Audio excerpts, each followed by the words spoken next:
Se eu ganho velocidade em um atendimento, se eu ganho uma velocidade em vários pontos da cadeia da saúde, eu dou mais chance de alguém entrar nessa fila. Ter esse mindset escalável é muito sobre isso. É quais são as inovações que eu posso trazer. E aqui a gente falou da tecnologia, mas existe muita inovação de processo que pode ser criada, tá, em outro âmbito, para poder trazer. E o nosso objetivo comum, até como médico, é tratar mais pessoas.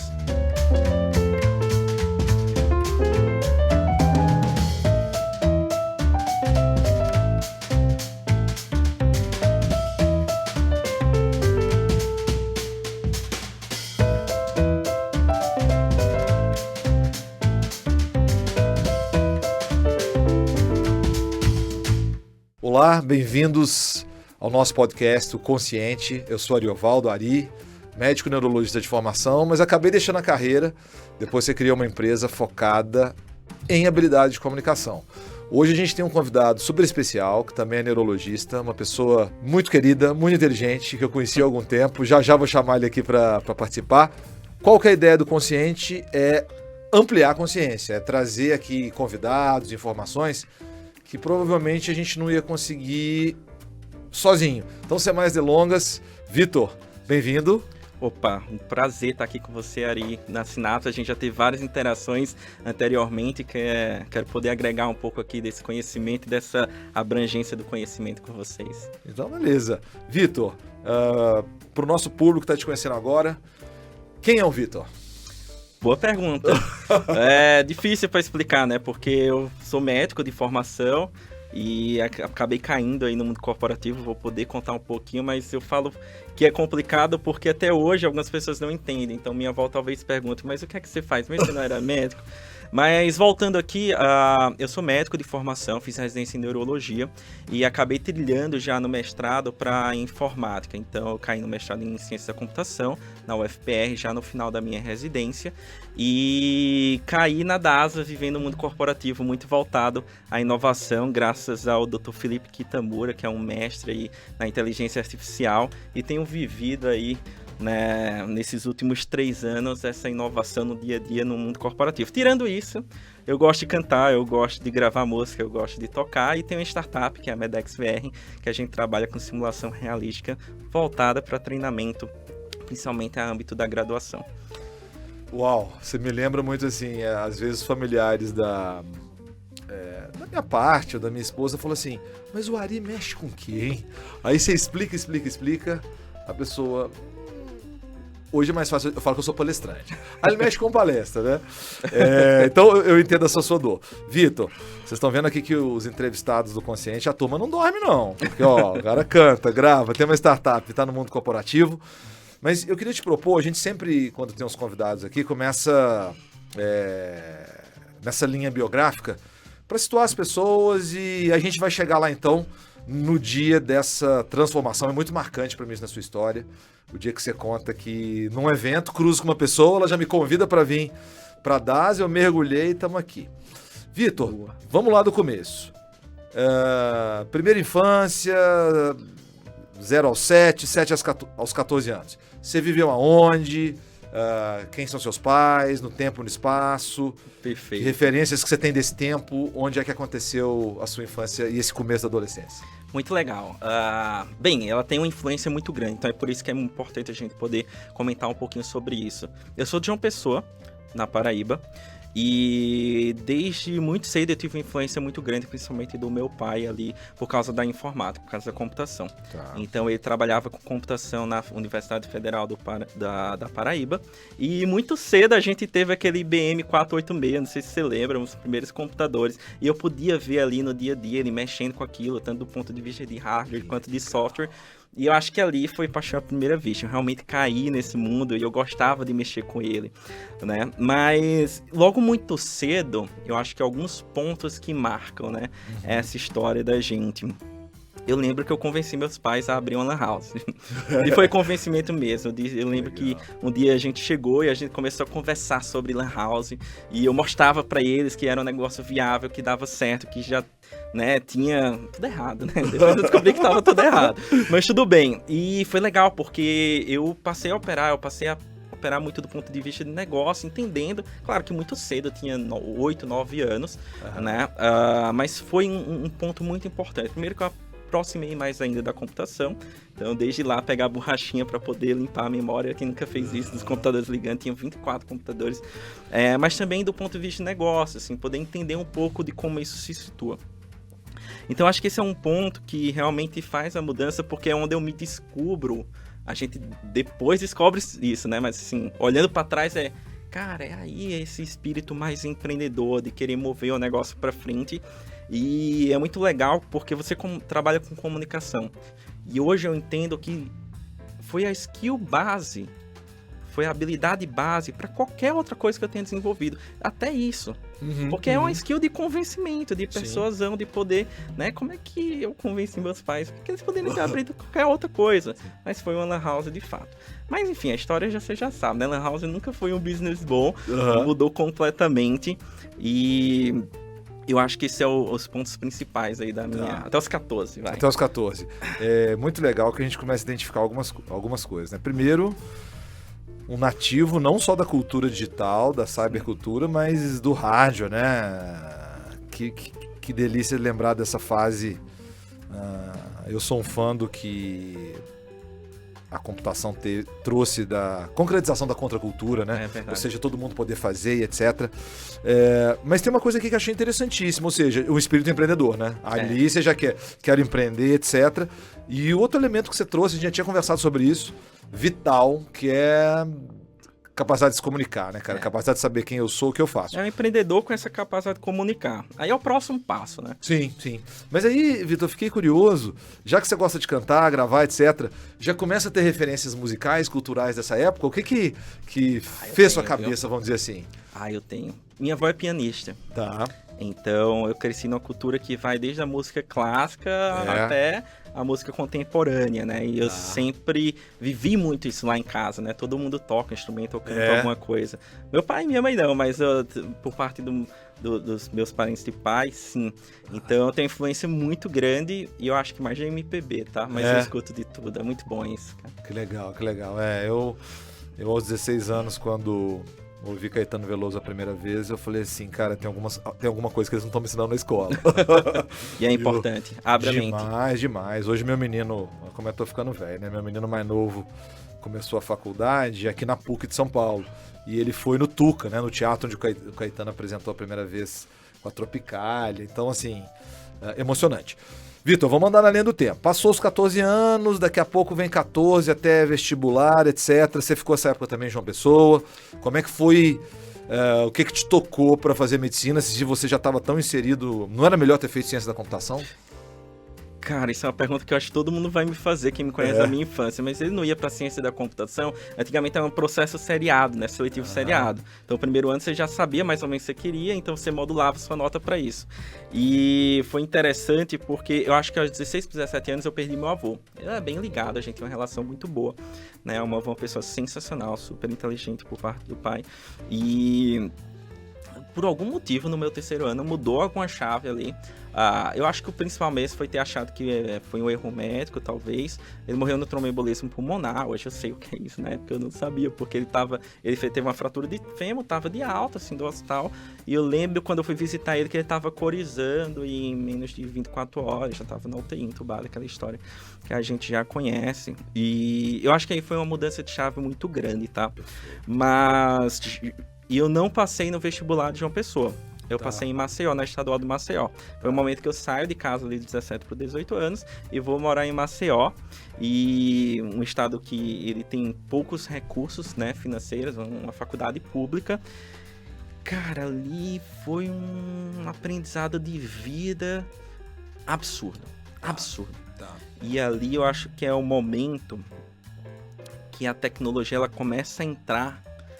Porque é quando a gente tem um entendimento que ajudando de um por um é super importante. Mas como a gente escala? Eu sempre tive um mindset muito escalável, muito growth. Como é que eu faço uma coisa para ajudar muita gente?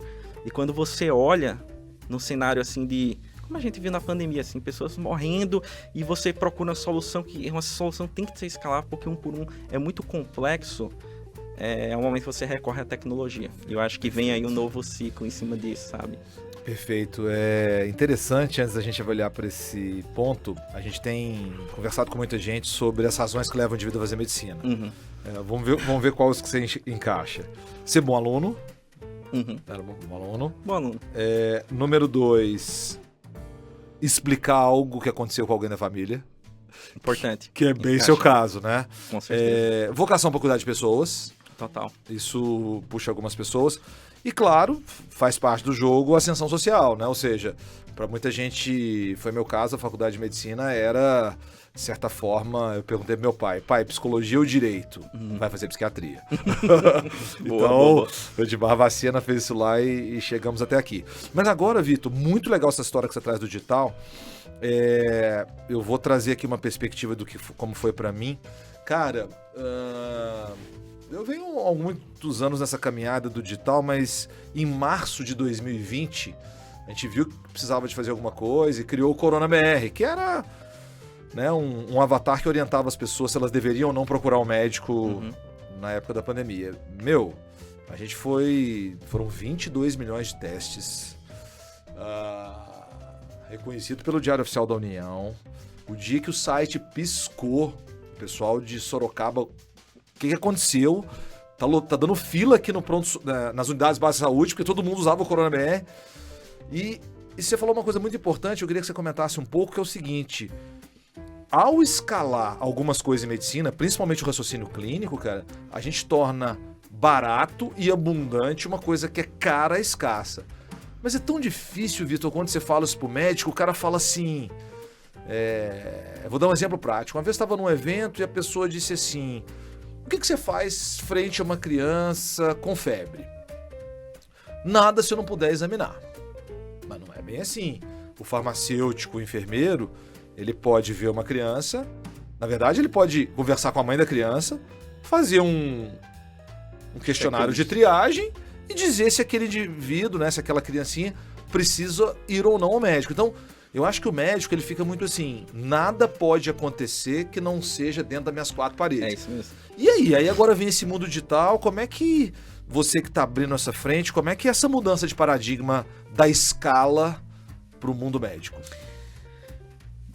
Excelente pergunta, e eu vou começar aqui meio que com uma provocação, né? A saúde é esse direito básico de todo cidadão e deve ser o direito básico de todo cidadão do mundo.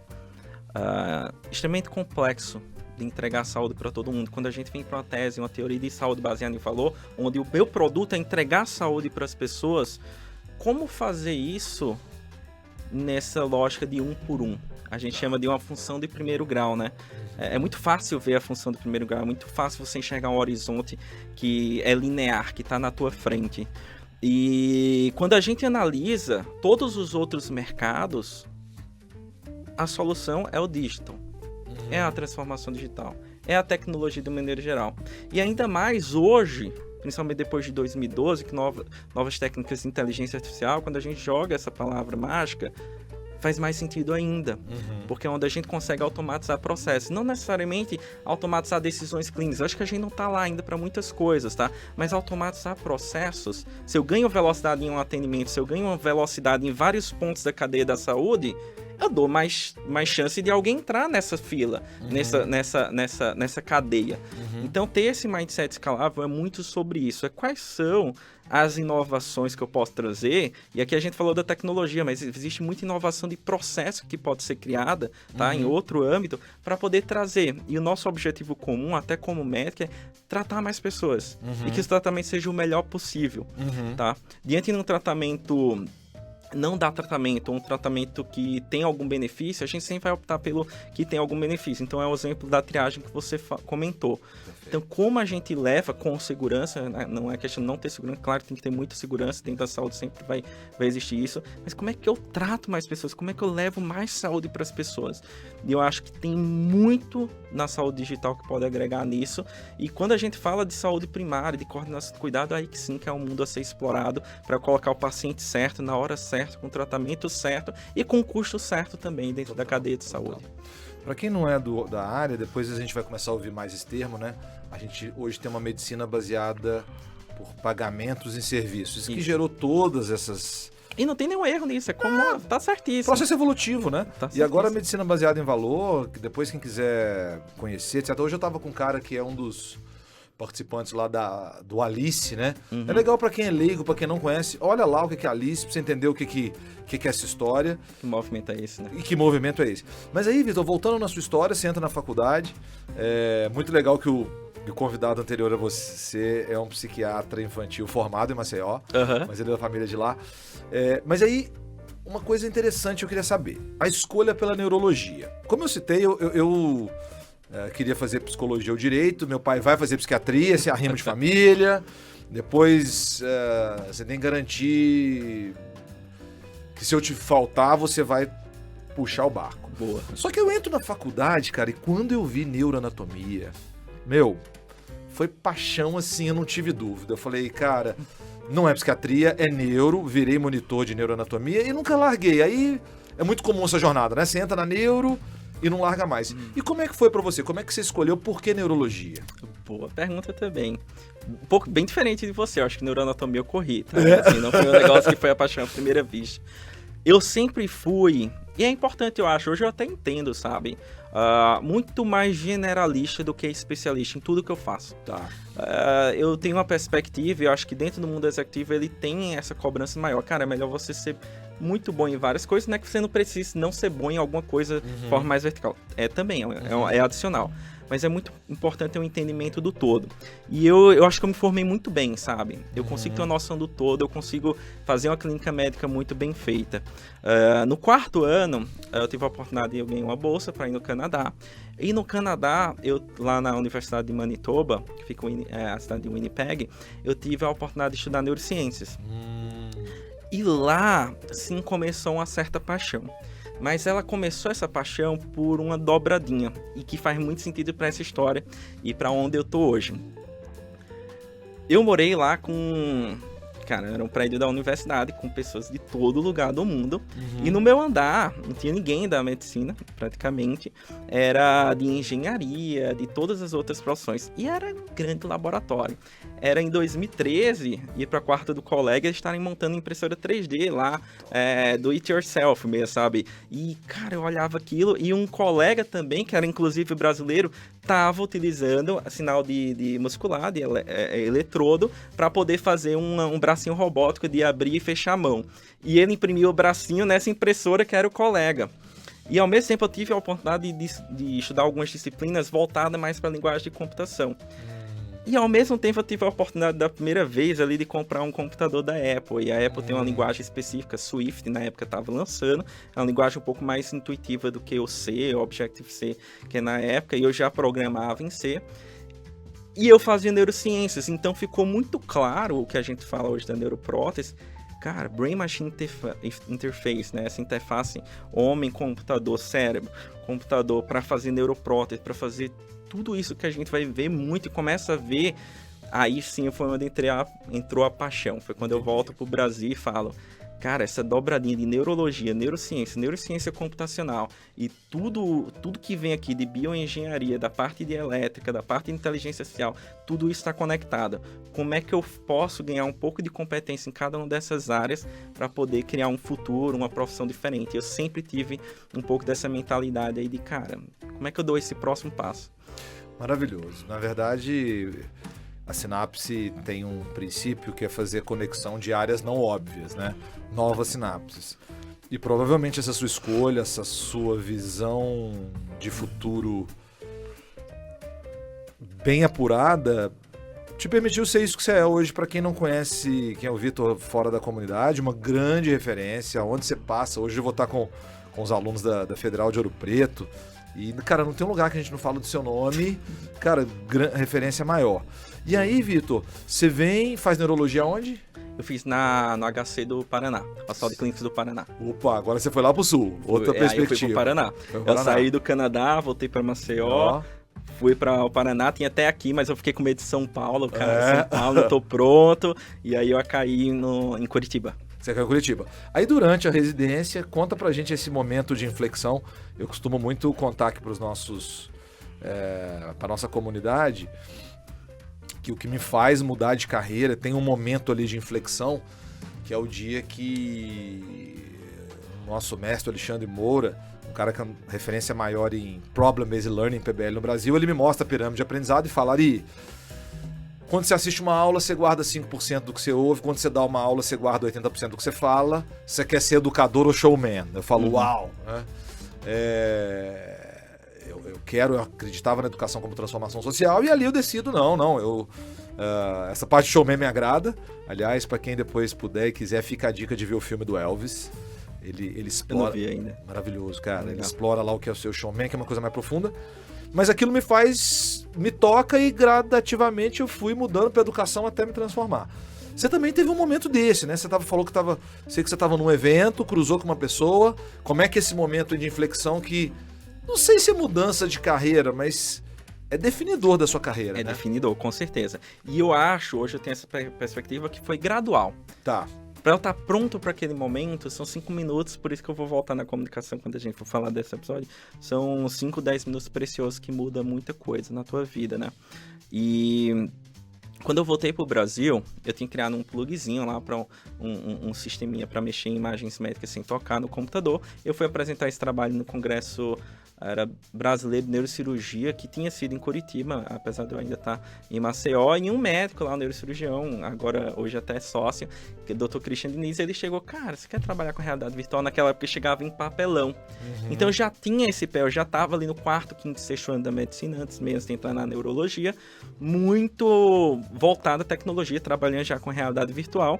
E lá na neurologia, o meu chefe, Dr. Marcos Lange, que é uma pessoa brilhante, ele olha aquilo com potencial, ele olha pra mim, e cara, não é porque você não pode ser um neurologista brilhante, mas olha o que você faz, olha a zona azul que tem aqui. E ele mesmo coloca, ele prega muito isso, né, de tipo, ele realmente foi um educador. Ele cria meu caminho, ele mostra um caminho, e não é que eu não poderia ir pro caminho assistencial, ali já estava claro que eu poderia ir, mas ele olha e explora os potenciais que vão além disso, inclusive ele ajuda a criar um sistema que a gente fez de telemedicina pré-hospitalar na época, em 2018, para criar uma rede de atendimento por AVC, como se fosse um Uber de ambulâncias. Muito legal do ponto de vista de tecnologia, negócio difícil, e ao mesmo tempo a gente estava trabalhando com realidade virtual, e ele entra para agregar valor, para me ajudar nisso, tá? E aí, num certo dia, ele vem comigo aqui no congresso, o Global Summit Telemedicine 2019, e é tão engraçado porque eu estava no Warm-Up dando aula com o professor Roberto Sabatini esse último sábado, nesse congresso, e eu falei, o congresso que mudou, vou estar lá também hoje podendo falar, quando ter lá, vai ter aí nos próximos meses o congresso, eu vou estar lá palestrando, então é muito legal essa virada, né? E aí, cara, eu não tinha dinheiro para pôr ali a startup que a gente tinha criado, aquele stand, e eu tava com 2 óculos, assim, no cotovelo, com um simuladorzinho que a gente tinha feito, andando pra lá e pra cá, e tinha feito algumas conexões com o Thiago Júlio, que é uma pessoa que, nossa, me ajudou muito durante toda a jornada, e até que eu caí com o Dr. Vedolin, né, o Leonardo Vedolin, que hoje é VP médico da DASA, e assim, foi muito engraçado porque... sabe aquela conexão, assim, que vem do nada, assim, tipo, uau, você chega ali e... na ingenuidade, porque eu não sabia nem o que era DASA. Não tinha ideia do que era. Então, assim, eu nem sabia com quem eu tava conversando. É engraçado que tem essa foto, eu até mandei pra ele. Essa foto, alguém tirou essa foto, acho que foi o Thiago Júlio, ele mandou. E foi 5 minutos que eu conversei, eu tava até com o meu chefe, ele me ajudou também nessa conexão, com o Vedolin, que ele falou, cara, eu preciso sair aqui agora, porque eu tô indo pro Cubo. Quer ir comigo? E aí, cara, muda tudo, porque subindo o Cubo, eu entrei no Uber e o Vedolin começou a falar várias coisas, tava aí o meu chefe, e aí subindo no Cubo eu conheci o Felipe Kitamura. E aí ele tava conversando em inglês com um cara que tava aqui, falando de TensorFlow, aí eu, cara, mas que vocês estão falando de IA? Você é o quê? Você é médico? Existe isso também? Como meta, eu já tava fazendo mestrado na parte de inteligência artificial, e cara, daquela noite foi assim... cara, tá aqui meu contato, você está na residência, quando acabar, vem pra cá. Foi feita uma conexão muito forte, houve aquele rapport, aquela troca de energia. Sim. E aí, cara, foi onde tudo isso, foi um ano ainda pra ir, mas foi Ô, Vitor, deixa eu ajudar aqui o nosso público a entender algumas coisas que podem ser bem importantes, né? Então você tinha a opção do assistencial ou outra coisa, você chama de zona azul, né? Que é uma teoria clássica lá do Oceano Azul, né? Ou seja, para que você vai ficar no Oceano Vermelho se você pode fazer um Oceano Azul? Você fala de uma coisa que às vezes não é todo mundo que conhece, que é o famoso elevator pitch, né? Ou seja, às vezes você tem 3 minutos para defender a sua ideia. Cara, eu treinei semana passada uma empresa grande do agronegócio. E para minha surpresa, as pessoas não conheciam o que era elevator pitch. Ontem eu estava com dentistas assim, referência no Brasil, eles não sabiam o que era elevator pitch. Então, para quem não conhece, a ideia de você defender sua ideia para uma pessoa que pode mudar a sua vida em 3 minutos enquanto você sobe o elevador... É isso mesmo. É algo fundamental. E aí acontece aquelas coisas, né, cara, que são esses encontros que... Tem algo mais, tem gente que fala que são mentores, anjos da guarda, sei lá, mas tem isso, né? E eu tinha que estar preparado, sabe, assim, se eu não tivesse, assim, foi o acaso, de certa forma o acaso, mas eu tinha que estar preparado, senão não ia ter nada, entendeu? Sim. E dali o que é que poderia ter acontecido? Eu ter voltado, dar consultório em Curitiba, assim... Cara, assim, é um direcionador muito diferente que eu ganho a partir daquele momento. Eu acho que é aquilo que a gente fala, né, cara? É meio clichê, mas é um preparo de vida toda. Quando a onda surge, né? Eu adoro usar a metáfora do surf, porque ela explica um monte de coisa. Quando a onda surge, você tá com a prancha certa, no lugar certo. Exatamente. E só pro pessoal entender. Então, surge um convite para você ainda na residência, logo que terminar, vir pra DASA. Para quem não é do meio, você falou VP... DASA, você vem para a DASA, na verdade, então, você recebe um convite de uma grande empresa para assumir uma posição importante. Então, para quem não é do mundo corporativo, para quem é de fora desse universo, explica o que aconteceu, o que tem por trás disso, né? O que aconteceu ali? Vamos lá, o que aconteceu, assim, real mesmo. Eu conversei com o Vedolinha e ele me conectou com o Felipe Kitamura e a gente ficou ali trocando, sempre ali presente, porque ainda tinha um gap de quase 1 ano. E 1 mês antes ele tinha falado, cara, manda uma mensagem, foi isso, dito e feito. Eu mandei uma mensagem e fiz essa trilha para ir para a DASA. Não tinha nenhum cargo, nem tinha nenhuma função definida. Era um médico recém-formado, com a capacidade técnica em neurologia, que sabia programar, que poderia ajudar, e lá estava nascendo o Laboratório de Inteligência Artificial, que hoje assim, é referência no mundo todo. Então, de alguma forma, poderia agregar valor ali. Só que eu tenho um espírito empreendedor também, e aí eu pude praticar e conhecer mais sobre o intraempreendedorismo. Ao passo que eu estava envolvido com as startups, e como a DASA é mantenedor do Cubo, né, da parte do ponto de vista de inovação aberta... O que é o Cubo? O Cubo é o maior centro de empreendedorismo hoje da América Latina. Ele lida muito com startups. Então tem mais de 300 startups. E um dessas verticais de startup, que é saúde, é a DASA, que é mantenedor dessas startups. Então é uma parceria com o Itaú, com o Banco Itaú. E aí eu pude chegar lá nesse ambiente e sem escopo definido, tá? Mas ao mesmo tempo que eu não tinha um escopo definido... Existe tanta coisa que precisa ser feita, existe tanta coisa que eu poderia estar agregando valor, desde estar ajudando com conhecimento técnico médico, o conhecimento técnico de computação, ou mesmo do ponto de vista de negócios. E aí começou toda essa trilha. Eu comecei inicialmente com 2 dias e meio para 3 dias, e a ideia ainda era trabalhar na assistência. Só que quando eu cheguei, 2 semanas depois, aconteceu o início da pandemia. E todo mundo foi para casa. E eu vim para São Paulo, tava sozinho. Você tinha recebido um convite da DASA para assumir uma posição lá e começou a trabalhar? No outro dia. Eu me formei, peguei lá o certificado, peguei o carro e vim pra cá. Tá. Né, pra São Paulo. E aí teve um dia que foi engraçado, que eu fui pro escritório e não tinha ninguém. E é porque eu não tava nem com contrato assinado ainda. E aí eu não tinha recebido a mensagem que não ia para o lugar lá no dia. Foi muito engraçado isso, eu nunca me esqueço. E aí eu comecei, e aí a ideia era trabalhar nos hospitais que não era DAS na época, era rede ímpar, como plantonista ali de neurologia, mas eu nunca fui. Eu vou falar a verdade, nunca fui, eram os 3 dias que eu tinha que trabalhar com a DAS, só que eu tava tão encantado que eu trabalhava não 5 dias, 6, o que fosse, para poder entender, para conhecer, porque imagina, todo mundo foi para casa e nem a oportunidade de conhecer as pessoas ao vivo eu tive, que é onde muita coisa aconteceu. E foi assim durante mais de 1 ano, né? 1 ano e meio, né? Sem conhecer as pessoas. Então, eu teria que me dedicar ao dobro só para conhecer as áreas, conhecer as pessoas numa empresa que já, naquela época, tinha mais de 20 mil funcionários. Nossa. Então, teve que ter uma dedicação, sabe? O Vitor, e foi o quê? Fevereiro, março de 20? Foi. Março de 20. Eu mudo para São Paulo em agosto de 20. Na verdade, eu estava na transição, trouxe a família para cá em agosto de 20. Não foi fácil, né? São Paulo não foi fácil para ninguém, é uma crise humanitária, mas São Paulo é uma cidade de feira, de negócios, né? Então, foi muito complicado. E eu te pergunto, você me traz aqui uma coisa interessante, que é o seguinte.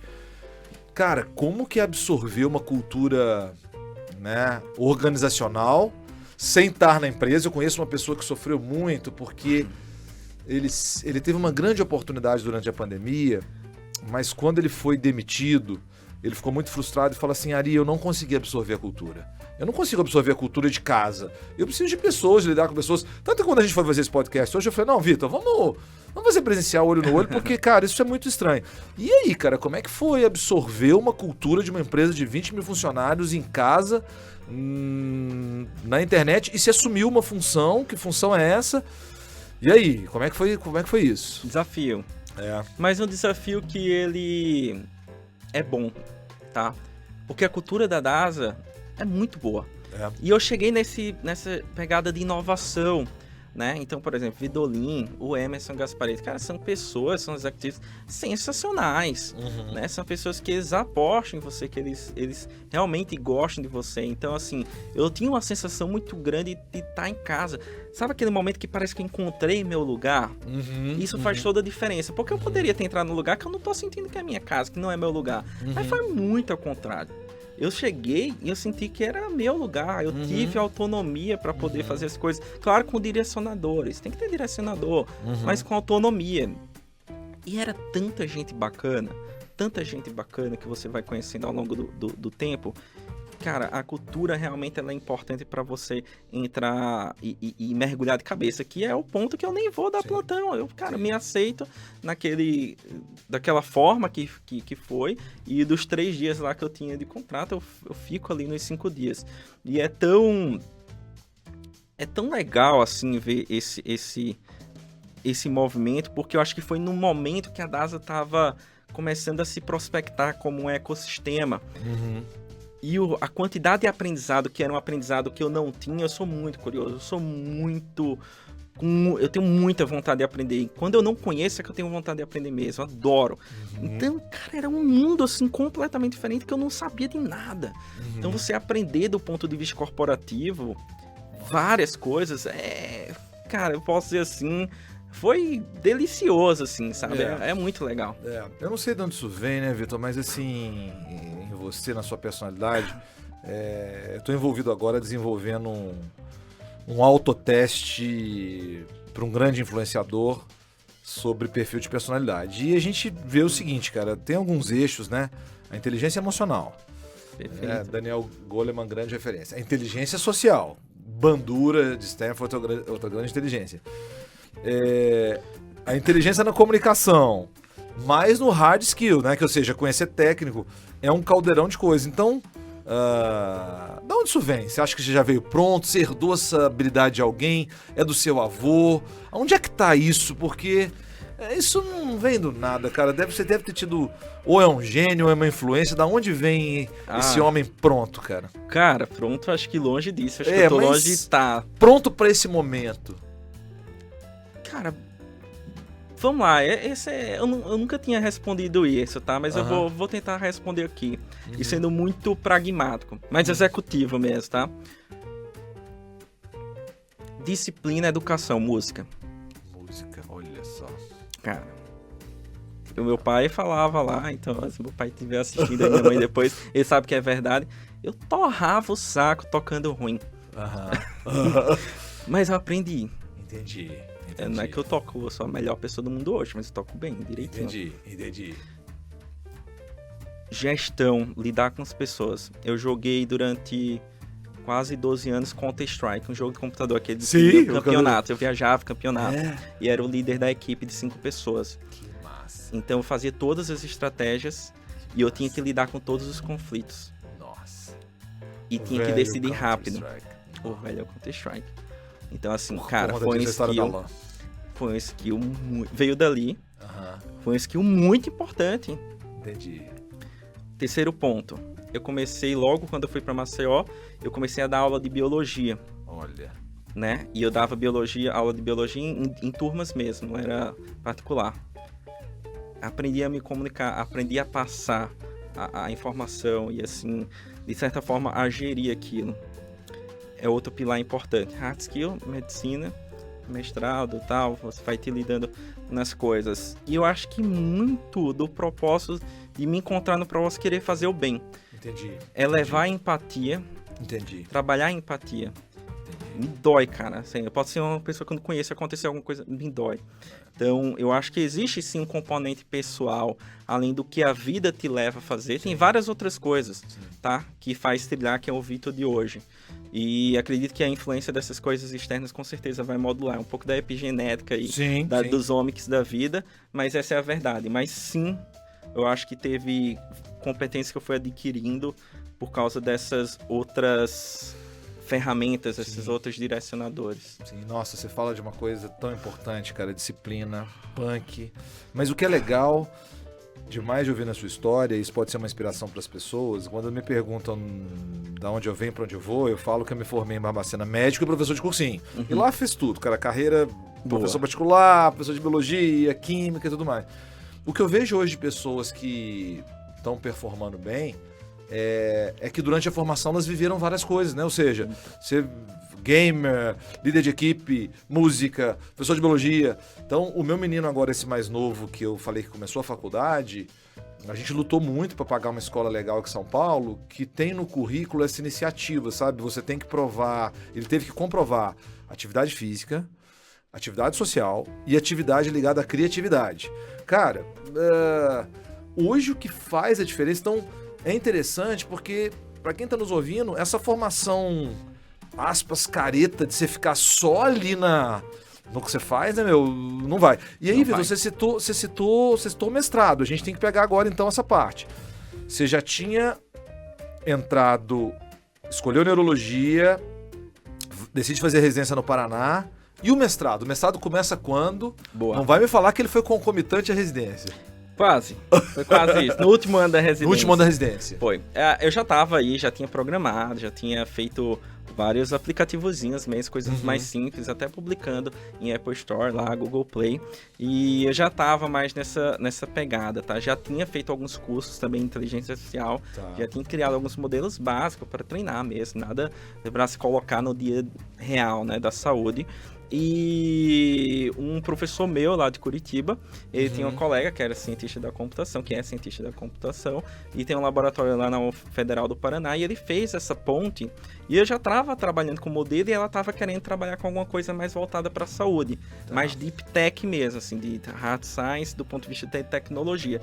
E aí foi um casamento perfeito, porque eu já estava ali no R3, no último ano da neurologia, e eu já podia ter um tempo livre para poder pagar disciplinas, ao tempo que eu fazia o código, e no Hospital de Clínicas a gente poderia ter ali acesso a algumas imagens para poder fazer esse trabalho. Então eu trabalhei com um modelo específico, que é rede neural generativa adversária, enfim. Uau. É um modelo bem o nome, mas basicamente rede neural. É ensinar o computador a desenhar. No meu caso, eu ensinei o computador a desenhar uma tomografia de crânio ultra realística com achados de AVC. E esses achados variam toda vez que eu tento criar uma nova. E serve para aumento de dados, tá? Então, assim, é uma técnica bem específica, por isso que eu falo que é um trabalho bem deep tech, é um trabalho que o fim dele é originar novos trabalhos. Entendi. Eu queria fazer uma pergunta nesse sentido, Vitor. Eu tô lendo um filósofo agora que tá fazendo a minha cabeça total, cara. Depois eu vou citar o nome dele, Pierre. E... manda pra mim. Cara, esse livro tá mexendo demais comigo, porque a gente vai abrir agora para começar a falar um pouquinho da sua startup, e ele tá... O livro que eu tô lendo agora é sobre virtual versus real. Boa. E as pessoas têm uma ideia de que virtual é online, etc. Mas, cara, ele já começa o livro assim. A semente de uma árvore é completamente diferente da semente de uma erva, de manjericão. Sei lá. O que será a semente quando ela está na terra? Então, ou seja, ele começa a falar do virtual como algo que pode se realizar. E resumindo a ópera, ele começa a dizer que a solução para um impasse real virtual seria a atualização. Aí eu falo, cara, eu não tô acreditando que um cara, décadas atrás, está falando de virtual, de real, de atualização. E aí eu queria que você comentasse o seguinte, muita gente pensa agora no metaverso, porque depois, talvez, não sei se você acha que já é hora de falar da sua startup, mas muita gente acha que metaverso é algo que o Zuckerberg criou, que é um lugar que as pessoas só vão quando o Zuckerberg abrir. Tem um livro lá, né, até que trouxe isso há bastante tempo. Sim, de 92, né? De 92. 20 anos, isso aí. Tradução literal, neve... Eu esqueci agora, mas eu cheguei a dar uma olhada nele, assim, eu não cheguei a ler também. Eu só vi algum comentário no post, assim. Neve quebrada, uma tradução literal, uma coisa assim. É isso mesmo. Não é? Sim, Snow Crash, ou Crash Snow, o livro de 92. E, já tava tudo lá, né? Só que agora, por exemplo, eu tô convidando as pessoas pro nosso primeiro treinamento na Sinapse, no nosso ambiente virtual, no nosso metaverso. Mas as pessoas não têm noção ainda, cara. Quando você fala metaverso, ainda é tudo muito fluido para as pessoas. Então, Vitor, o que é essa história de realidade... O que é realidade virtual, o que é realidade aumentada? Acho que era legal de você dar uma ideia de glossário e introduzir assim, quem é a sua startup, o que vocês estão fazendo, e depois você comenta pra gente, cara. Eu também tenho uma startup, que é uma atividade paralela à Sinapse. É uma vida louca, né? Como é que é? Situa pra gente aqui no tempo e no espaço com esses conceitos e depois conta um pouquinho da sua startup, fica à vontade. O que a gente quer é trazer o nosso público para ampliar a consciência do que é esse mundo virtual. E é importante, né? Então eu vou falar aqui um pouquinho para o pessoal que está assistindo. Primeiro, acho que os conceitos básicos. Realidade virtual, tá? A realidade virtual basicamente é você criar um ambiente em 3D, então utiliza computação gráfica, tá? E você entrar nesse ambiente de alguma forma. A gente usava muita realidade virtual através da tela do computador. Só que quando surgiu os óculos de realidade virtual, onde eu consigo ter mais uma sensação de imersão, esse virou o estado da arte e virou quase um sinônimo hoje, quando a gente fala realidade virtual, do óculos de realidade virtual. Ele sendo o aparelho, né, o device, que vai fazer você ter essa experiência em estado da arte. Estado da arte significa a melhor forma de você ter aquela experiência. E a realidade virtual por si só é você entrar completamente no mundo. Você não tem a sobreposição com o mundo real. Você entra naquele ambiente virtual que foi projetado em computação gráfica. A realidade aumentada é um pouco diferente, as pessoas erram muito esses conceitos, né? A realidade virtual, a realidade aumentada, é você fazer uma sobreposição de imagens em cima do mundo real. Basicamente, a realidade virtual é aquele óculos que não tem saída, ele é totalmente fechado, e a realidade aumentada é aquele óculos que é como se fosse uma lente e as imagens são projetadas naquela lente. E eu falo que é importante você ter a noção do dispositivo, porque o conceito está atrelado muito ao dispositivo hoje. Mas não é uma verdade e cada vez vai ser menos uma verdade, vamos dizer assim. Porque vai ter realidade aumentada, ou seja, projetar coisas na tua retina através de um laser. Existem várias formas de você conseguir fazer essa sobreposição de imagem que a gente vai ver. Então tem lente de contato, que é um próximo passo aí que a gente vai dar importante dentro desse cenário. Então são os dois conceitos para a gente se situar, tá? Dentro das duas tecnologias, quando a gente traz o metaverso, a realidade virtual, ele tem mais valor, não seja que a realidade aumentada também tem seu valor, mas o metaverso basicamente é você criar um mundo paralelo e esse mundo ser totalmente virtual, mas vai um pouco além disso, porque é um mundo que ele tem uma interconectividade com o mundo real. Então, lá teoricamente você consegue fazer transação financeira, você consegue fazer isso, e para ser o metaverso em sua amplitude, ela tem que ter esses componentes que vão além de simplesmente criar um ambiente virtual e eu entrar, tá? Então tem muitas questões lá. E o que baliza a qualidade de um metaverso é o que eles chamam de feel the presence, é o quanto de presença eu realmente consigo sentir você lá dentro. Então vamos dar um exemplo aqui, trazendo para a saúde, teleconsulta, tá? Então dentro de uma teleconsulta, você está no seu computador, eu estou no meu, depende da qualidade da imagem de câmera, no microfone, coisa que não é uma experiência muito legal. Agora vamos imaginar que você agora está dentro de um ambiente de realidade virtual. E a gente cria esses avatares, né? Esses avatares são os bonequinhos 3D que representam você dentro do ambiente. Cara, deu um próximo passo, é onde a gente tá hoje. É legal. Agora eu consigo ver tua gesticulação das mãos, eu consigo talvez ver um pouco para onde você olha, mas ainda longe do que seria o real, muito próximo do real. É a Satiko pra Sabrina Sato, né? Ou seja, a Sabrina Sato tá na vida real, o avatar dela, se não me engano, chama Satiko, algo do tipo.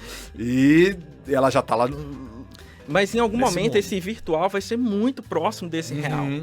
E isso é a qualidade do metaverso. Quanto mais a gente sentir, quando eu entrar no metaverso, no futuro, e realmente é como se a gente tivesse aqui, beleza, eu atingi o topo da qualidade do metaverso, né? E agora falando da minha startup, especificamente, eu trabalho aí com 5, 6 anos com realidade virtual, focado em treinamentos para graduandos. Tá. Então, cara, vários aprendizados, vários desafios, o mundo empreendedor é extremamente complexo. Ufa.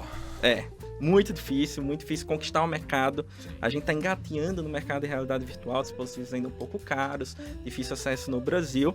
Mas a gente começou a trabalhar numa lógica, primeiro era fazer produtos que alguém demandava, e a gente mudou no último ano e meio um pouco a estratégia de criar pílulas de conhecimento. Então, o famoso pivotou, né? A gente pivota, criou meio que uma plataforma e a gente está criando em parceria com alguns médicos pílulas de conhecimento. Então, uma delas, por exemplo, é a instrumentação cirúrgica, que é um gap muito grande. Então, a gente fez processo design thinking que viu que o aluno, ele aprendia toda a instrumentação por slide e no outro dia era colocado lá para poder instrumentar um cirurgião, morrendo de medo, né? Então, a gente fez esse treinamento com não só conhecimento técnico, mas ele poder ser treinado com alguém ali avaliando ele, então tem um método de avaliação para isso. Outra sutura, a gente tem que trabalhar com algumas coisas de anatomia, mas recentemente a gente criou esse mundozinho da Medex VR que a gente chama. Medex VR. E a gente até essa semana tá dando uma aula totalmente virtual, então várias pessoas com óculos, né, podendo aprender ali anatomia e outras coisas do assoalho pélvico, com o Dr. Rogério Fraga, que é o líder desse curso, é o dono desse curso, e cara, uma experiência sensacional. Rogério. Ele é o urogineco. Urogineco, Rogério, grande Rogério. Então a gente tem trabalhado com ele, cara, é sensacional. O feedback é O Rogério perfeito. tá no Paraná? Onde Tá no Paraná. Tá no Paraná, Tá sim, no Paraná. querido. Ele vai estar aqui em São Paulo. Que legal. Inclusive, lá a gente vai ter 5 óculos para poder fazer essa interação de ensino virtual. E Vitor, para quem não conhece ainda os devices, só para dar uma situada, a gente se conheceu pessoalmente agora, recentemente no evento do HackMed, né? Fica aí a homenagem pro Cauê, pra turma dele lá. Cara, pra mim esse evento, e você falou isso antes, eu acabei não dando destaque, que é ir em eventos. Eu tava num treinamento sábado, aliás, uma oportunidade maravilhosa. Quando eu tava na Europa, eu não sabia, eu via as empresas de treinamento, eu falava, será que um dia eu vou atingir esse padrão? E sábado, cara, a gente tava num hotel no Rio, onde as paredes eram de vidro. De um lado a gente via a praia da Barra, no outro lado a gente via uma das lagoas ali da Barra, que eles fizeram uma reserva natural. E foi um treinamento super legal. Aí na volta, na van, o antigo, às vezes o papo de corredor é o papo da van, né? Voltando para o aeroporto. E médicas mais jovens, eu falei para elas de um evento que vai acontecer semana que vem, que eu adoro, que é o Fire Festival, o evento da Hotmart. E elas assim, mas você acha que é importante nos eventos que não tem nada a ver com a gente para abrir a cabeça? Não é importante não, é vital, né? E pra mim, eu tinha esse fascínio pelo mundo da tecnologia, mas não tinha uma porta de entrada. Então, janeiro, se não me engano, fevereiro de 2020, a Faculdade de Medicina da USP, com a turma do HackMed, organiza a primeira conferência. O Jorge Paulo Lema abre essa conferência. Cara, esse evento pra mim, ele me abre mil possibilidades. E aí esse ano, que voltou a ser presencial, a gente bateu aquele super papo, se conheceu. Eu fui fazer esse papel, Vitor, eu confesso que eu não gosto de cirurgia, eu não gosto de sangue, e entrei lá na brincadeira da Johnson & Johnson para fazer o papel de instrumentador. É muito legal. Quando eu peguei os equipamentos, eu queria que você comentasse dessa manetinha que vibra, porque ela faz parte do óculos, né? Total. Eu não sei qual que você usa lá, a gente deve usar o Quest 2 para Synapse, estamos tentando trazer mais tecnologia, mas está começando a ficar mais caro. Vamos ver o que a gente aguenta bancar. Então, para quem não conhece, você põe aquele óculos, você não vai sair dele, é realidade virtual, tem as manetinhas e você vai ensinar estudantes de medicina na instrumentação. Que top, porque... Diz que top tá cancelado, né? Eu achei incrível, porque depois de um tempo, e eu ficava só fazendo o papel de quem auxilia o cirurgião, vendo aquela coisa aberta,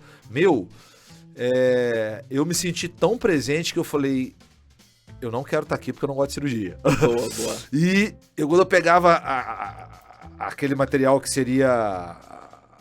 Um dispositivo. Um dispositivo de fixar parafuso, né? Lá em casa tem da Bosch pra fazer na parede. E eu falei, isso aqui tem muita possibilidade. Então, como é que é esse mundo? Que manetinha é essa? Que device são esses? O que a sua startup vai oferecer? Porque, nossa...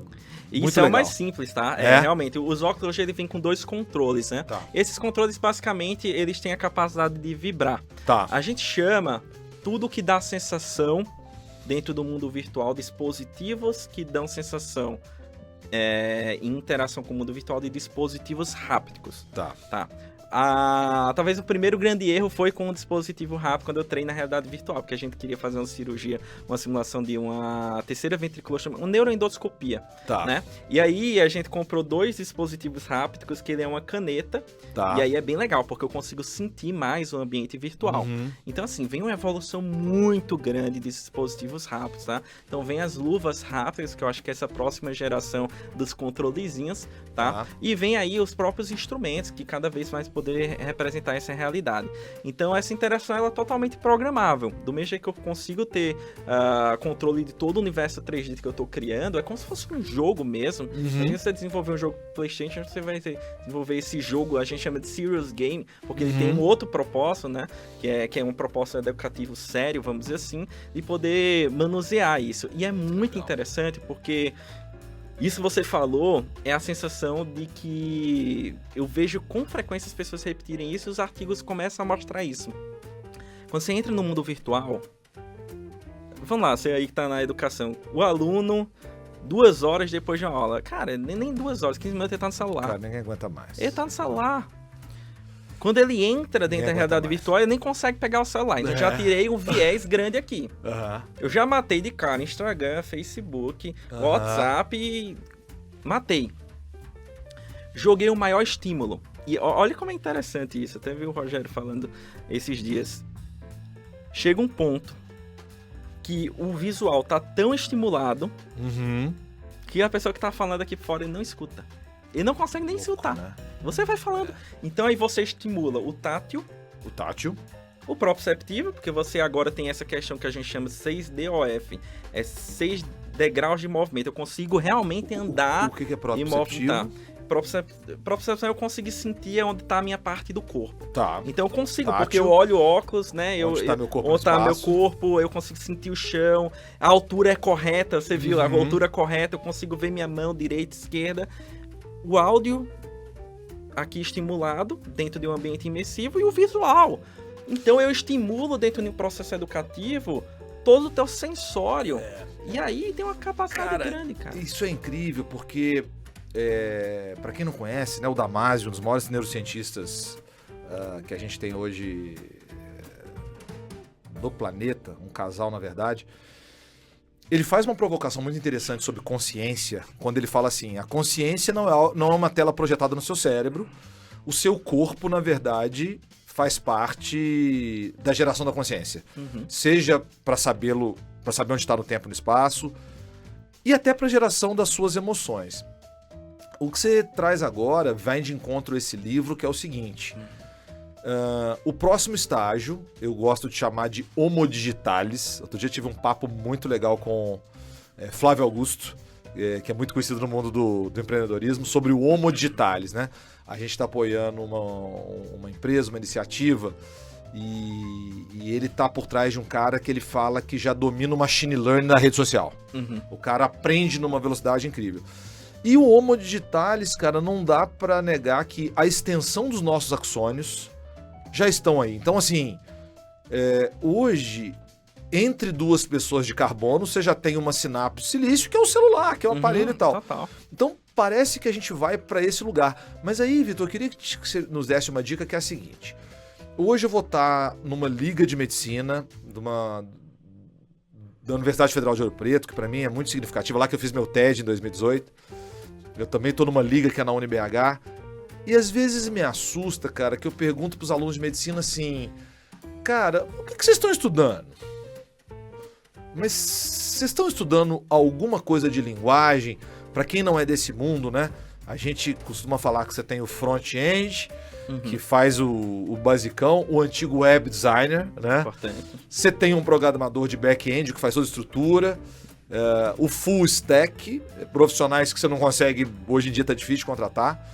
Então, Vitor, para quem tá na faculdade, não vou nem comentar esse modelo de aula expositiva, cara, que, pós-pandemia, impressionante. Há muitos anos eu trabalho com isso. Mas eu tô vendo pela primeira vez as pessoas, uma revolução. As pessoas não querem mais ir na aula, na aulinha tradicional, cara. Meu filho não aguenta assistir aula, minha mulher voltou a estudar agora, não aguenta assistir aula. Mas assim, o que você tem de sugestão para um estudante de medicina, para quem tá na ciência da computação, para quem tá no mundo corporativo, estagiário, estagiária? As pessoas têm que estudar o quê para se localizarem nesse mundo? Boa. Antes eu acho que ela precisa ter um autoconhecimento, tá? E o processo de autoconhecimento ele é complexo. E ele é mutável também, tá? Então ele tem mudado. Algo que eu tento aprender muito com as pessoas mais experientes é justamente tentar minimizar erros durante uma vida que ela tem erros. É natural que isso aconteça. E muito do processo de autoconhecimento é para você tentar se localizar e ter um senso de propósito. E o propósito também você pode descobrir, ele é mutável, mas você tem um direcionador. Tá. Qual é o teu propósito como pessoa? E não tem problema, por exemplo, você falar que quer ganhar dinheiro, ou querer ajudar as pessoas, ou ter 2 ou 3, né? Dentro de uma teoria até do valor, né? Então, dentro do valor, cara, quais são os componentes que modulam você e que você vai ser fiel a esse componente durante tua trajetória. Então, não causar dano próximo. Coloque isso como a prioridade número 1 em tudo que você for fazer, você pensa nisso, 2 atitudes e se modula para isso. E por que eu falo isso? Porque muito do que eu sou hoje, do que você é hoje, é como a gente falou um pouco agora. São diversos componentes durante a trajetória que te modulam. E naturalmente na saúde ou qualquer outra profissão, para começar a tentar dar uma resposta para uma pergunta extremamente complexa, é o que você já também comentou aqui. Não se aprofunda ou pelo menos foque em apenas uma coisa. É medicina? Cara, tudo bem que seja teu 80% do tempo, mas não para de fazer balé, não para de tocar teu instrumento, não para de fazer alguma coisa paralela, não para de ler um livro. O que é que você gosta de fazer? Até porque se você parar para fazer algo que talvez nem seja o teu core, do ponto de vista de vida, do que você vai viver, cara, você vai se frustrar. E aí é um caminho para a infelicidade, para a falta da felicidade, né? Então eu acho que muito daí que eu daria para os estudantes, que é fácil cair nessa cilada, principalmente depois que você se forma médico, de alguma forma, entende do que você gosta muito de fazer e não deixa de fazer, mesmo seja numa proporção menor, tá? E é por isso que eu acho que quando as pessoas com esse entendimento, a gente vê pessoas, médicos brilhantes que trabalham com marketing, que trabalham com essas coisas, e existe cada vez mais uma possibilidade para você entrar numa variabilidade de profissões. Qualquer emprego vai te abrir o mundo. Hoje eu acho muito difícil você ser competente apenas em uma hard skill e pá, né? Então é preferível que você tenha um pouco de hard skill em múltiplas áreas do que ser 100% focado só uma. Perfeito. Vitor, são duas coisas, né? Primeiro vem um conceito que é relativamente antigo no mundo corporativo, mas nem todo mundo conhece, que eu conheço a perspectiva do T, né?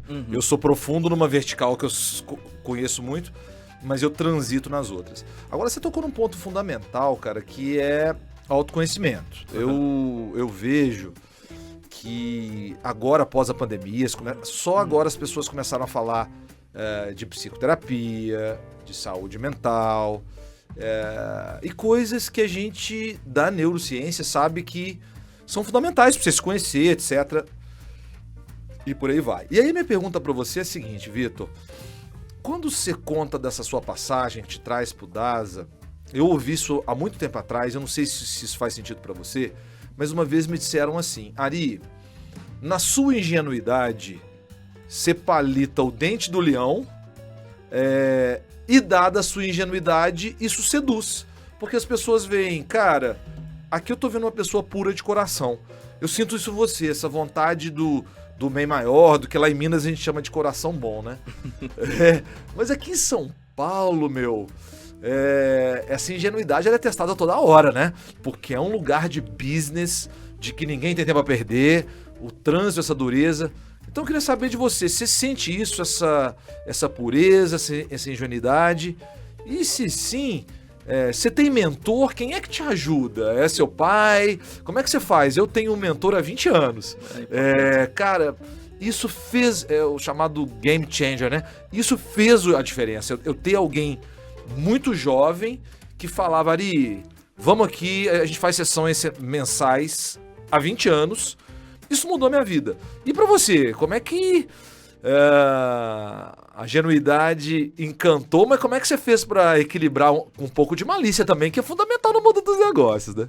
Cara, é extremamente complexo isso, tá? Então, assim, difícil ser mais objetivo nessa perspectiva. Ajuda a gente sempre tem, tá? Receber com um ouvido aberto, vamos dizer assim, é importante, porque senão aquela pessoa não vai te dar um segundo retorno, tá?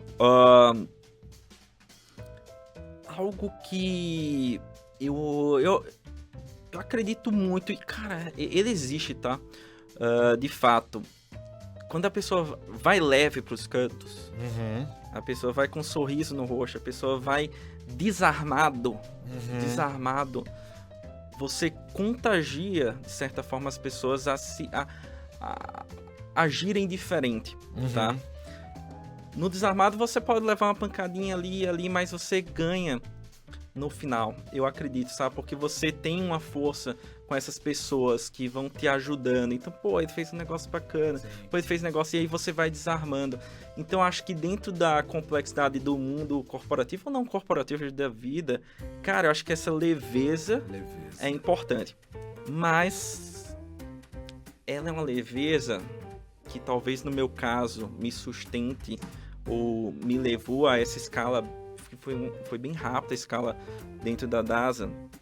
É uma leveza com muita técnica e às vezes dentro do âmbito do hard skill. Tá. Então, se você começar a aprofundar, eu vou me aprofundando com você. Entendi. E aí a pessoa, respeita. Ela segura o tranco. Entendi. E ela passa a te ver de uma forma um pouco diferente. É por isso que eu nunca vou começar uma conversa dizendo do ponto de vista hard skill quem sou eu. Cara, quem sou eu, Victor? Às vezes a pessoa vai na quinta reunião com saber que eu sou médico. Acontece. Sim. Mas no meio do caminho ele vai entendendo que tipo, cara, que bacana, né? E eu acho que isso é um pouco do... É interessante, porque se você pensar, é uma empresa extremamente grande. Hoje tem mais de 40 mil pessoas. Como eu consegui, de certa forma, me posicionar só no online? Eu hackei algumas reuniões. Né? Fiquei trajando, tô brincando. Mas assim, sim, é complexo. E saber lidar com as pessoas e conversar e ter pessoas te ajudando é essencial. É que assim, eu vejo em você uma metáfora muito grande, né? Que a nossa mente é como um lago. Quando tá tranquila, ela reflete o sol facilmente. Quando ela tá mexida, muito confusa, né? Às vezes o lodo mistura e a mente não reflete. Então, essa capacidade de manter a leveza, o bom humor. E você falou de outro skill que você tem, né, Vitor? Que eu não sei se pode chamar assim, mas é a humildade, né, cara? Eu vejo que isso que você falou é muito importante. Você começa a conversar, às vezes, com algumas pessoas. Cara, é tão triste ainda haver uma discriminação. Você é médico? Não, você é médico? Para tudo. Você não é médico? Então, essa mente leve, com essa humildade, mas se você aprofundar, a gente aprofunda, vai junto. O que eu vejo em você, e para você dizer aí suas últimas palavras, que é uma inspiração para as pessoas, é que assim, você tem as características do expert. O expert geralmente ele tem capacidade inata, ele nasceu com vocação para aquilo, 10 mil horas de prática. Boa. E prática reflexiva deliberada. Você compara o que você fez ontem com o que você está fazendo hoje com o padrão que você quer chegar. Então, essa inquietude de evoluir, de eu não tô pronto, de sempre querer desenvolver, eu acho que é fundamental. Eu falo para as pessoas, cara, encontre uma área que você pode ser expert. Encontre o que você tem vocação. E aí, Vitor, eu queria deixar para você dizer aí suas últimas palavras, dá um outro podcast, sem dúvida, e depois eu vou te fazer um convite. Vamos lá. Boa. Antes até eu fiquei perguntando aqui, cara, expert, mas hoje expert em quê? Eu já fiz essa reflexão, né? Em medicina? Sei. Cara, sabe o que eu consigo, assim, eu gosto muito de fazer? é ajudar outra pessoa a dar o próximo passo. Bacana. Eu tenho feito isso, tem um programa agora que a gente fez na DASA, de pegar acadêmicos e tentar trilhar um pouco, ajudar isso no próximo passo. E foi super legal o feedback deles. Cara, eu adoro ver isso, assim, sabe? Eu adoro ver uma pessoa conquistando o sucesso. Isso pra mim é muito importante, porque aí eu desarmo. E aí, se eu estou desarmado, você não vai bater em mim, ou você vai desarmar também. Legal. Né? Isso é interessante. Mas as últimas palavras, cara, assim, primeiro, antes mesmo de agradecer, eu acho que é importante esse movimento e sem positividade tóxica, sabe? Tipo, vai todo mundo agora deixar de ser assistencial. Longe disso, porque eu acho que a maioria ainda não quer. Deixar essencial é fazer a medicina essencial de atender pacientes, né? Mas existem outras possibilidades. Sim. E é muito, tá? Às vezes não quero abrir startup, mas você pode investir. Mas eu não sei investir. Bota num fundo que sabe investir. Uhum. E vira conselheiro. Cara, tem tanta possibilidade. O que é importante a gente entender é que tá existindo uma evolução. Para a gente dar mais saúde para as pessoas, o digital, junto com a inteligência artificial, que é uma tecnologia transversal, vai ser um desses caminhos e vai ser o caminho para isso. E isso na saúde vai envolver profissionais da saúde. Uhum. Então, para o próximo passo dentro da saúde, não é que você precisa saber programar alguma coisa, mas é importante você estar situado no meio. É importante saber os conceitos básicos. É importante falar sobre uma vez, que seja uma disciplina, toque nesse assunto. É importante que você saiba. Porque o próximo passo que a gente vai ver é, sim, essa inteligência expandida que essa computação vai poder dar, onde você vai poder conseguir chegar em muitas mais pessoas, muitos mais pacientes, através desse envolvimento com isso, seja ajudando a validar, cada um vai ter seu papel, tá? Então acho que é importante a gente praticar múltiplas habilidades dentro do conhecimento técnico em saúde, não só médico, de todos os profissionais, porque são essas múltiplas habilidades que vão poder moldar esse futuro que a gente precisa para a saúde. Perfeito. A gente precisa entregar mais saúde para as pessoas. Perfeito. E aí, queria agradecer pelo convite de estar com você. Você foi um dos pioneiros aí que saiu nessa carreira em Y, né? Muito legal quando a gente se conheceu lá no evento ano passado. E, pô, conta comigo, eu tô sempre à disposição. Se quiser lá chamar um pool de alunos para conhecer um pouquinho a DASA, vamos lá com a gente que vai ser super bem recebido. Legal. Eu quero te fazer um convite que é assim... Você falou de uma coisa muito importante, que é manter outros campos do conhecimento, etc., ativos, né? Eu tô com um livro agora que está fazendo na minha cabeça, que chama Tomar a Vida nas Próprias Mãos. É a história de uma médica, formou aqui na USP, e ela, o marido criou a Giroflex, etc. Ela escreveu um livro inspirado no Rudolf Steiner, que divide a vida em setênios. Uhum. Eu tô fechando meu setênio de 48 anos, para o ano que vem para o 49, e ela fala muito assim, você tem que desenvolver um novo hobby, né? Uhum. Eu jogo squash há 20 anos, até hoje estou tentando aprender a acertar a bolinha, né? O professor olha para mim com aquela cara assim, não é possível que você não aprendeu em 20 anos pegar na raquete, mas é um hobby. E ela fala que agora, aos 48 anos, eu tenho que desenvolver um segundo hobby. E eu estou começando a querer retomar um assunto que eu já quase levei a sério, que foi a música. Uhum. Se a música tivesse me levado aos 18 anos, eu tinha ido. Não como músico, eu não sei, bato aquele violãozinho, toco até uma bossa nova, uns acordes sonantes, mas legal. Eu gosto de cantar. E aí o convite é o seguinte, em 6 de janeiro de 2024, eu vou fazer 50, e eu quero repetir um evento que eu fiz aqui em 2019 em São Paulo, que é um evento multicultural. Então estou querendo fazer um tributo, não entrei em contato ainda com eles, porque não está na hora ainda, mas eu estou querendo fazer um tributo a 2 nordestinos, ao Belchior e ao Zé Cabaleiro. O convite é, se você não topa lá, vem fazer com a gente algum dueto, alguma parceria na música. A gente canta, a gente toca, tranquilo demais. Tá dentro? Tô dentro, fechado e tá gravado. Fechado, tá gravado, 6 de janeiro de 2024. Eu fiquei preocupado com esse negócio de setembro, você falou, porque eu comecei CrossFit há 2 semanas, cara. Será que eu vou vir aqui daqui a um ano?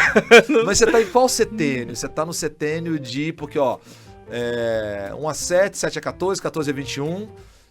21, 28, 28 a 35, 35 a 42. Você tá em qual setênio? Eu tô aí em até 35. Ai, esse é um dos mais bacanas, cara. Você sabe que eu criei a Sinapse aos 36, né? Essa carreira em Y, ela mudou aos 36. Vitor, eu tenho certeza que você ainda tem muito pra dar. Cara, super obrigado de estar aqui no Consciente. Eu tenho certeza que ampliou. E como você falou, vou deixar de mensagem final pro nosso público aqui. E queria te perguntar se faz sentido. As pessoas ficam com muito medo da tecnologia. Existe contador sem Excel, sem planilha de Excel? Não existe. Então, Tal como um dia criaram o estetoscópio, surgiu hoje a inteligência artificial, não tem nada de errado nisso. Só que as pessoas ficam, às vezes, muito presas no meu barquinho, né? No mar de insegurança, eu preciso encontrar uma ilha de certeza. Então, se eu tenho aqui uma tábuazinha que vai me fazer sobreviver... E aí, Vitor, não é pra ter medo, né? Eu acho que assim, se o propósito é querer ajudar as pessoas, muda a sua mentalidade para não ser proteger tua profissão. Total. Qual é o teu propósito? É proteger isso? Porque ao fazer isso, você tá querendo proteger, ganhar fatia de mercado. Cara, você vai... É o melhor caminho para a felicidade do ponto de vista holístico. Desconstrói isso, desencana. Se essa tecnologia vem e eu consigo ajudar mais pessoas, foca nisso. E essa mudança de mindset é essencial para várias coisas, inclusive, eu acho, para tecnologia na saúde. Pessoal, vocês viram aqui o que o Consciente quer entregar, que é essa ampliação de consciência. Tivemos hoje com um convidado incrível, ampliou minha consciência. É muito louco essa história de ampliar a consciência, né? Porque a caixa do... nós estamos numa caixa fechada que é o crânio, mas a gente pode ampliar a consciência. Então, agradecer demais, convidado muito maravilhoso. Sei que você tem um tempo corridaço, mas você está puxando a fila. Grande referência como técnico, como ser humano. Tem esperança. Gente, obrigado aqui pela audiência. Vocês nos acompanhem. Se você curtiu, compartilhe no Spotify, nas plataformas de áudio. Estou muito emocionado de estar fazendo esse podcast aqui. Obrigado, Vitor. Muito obrigado. E até uma próxima. Até a próxima. Tamo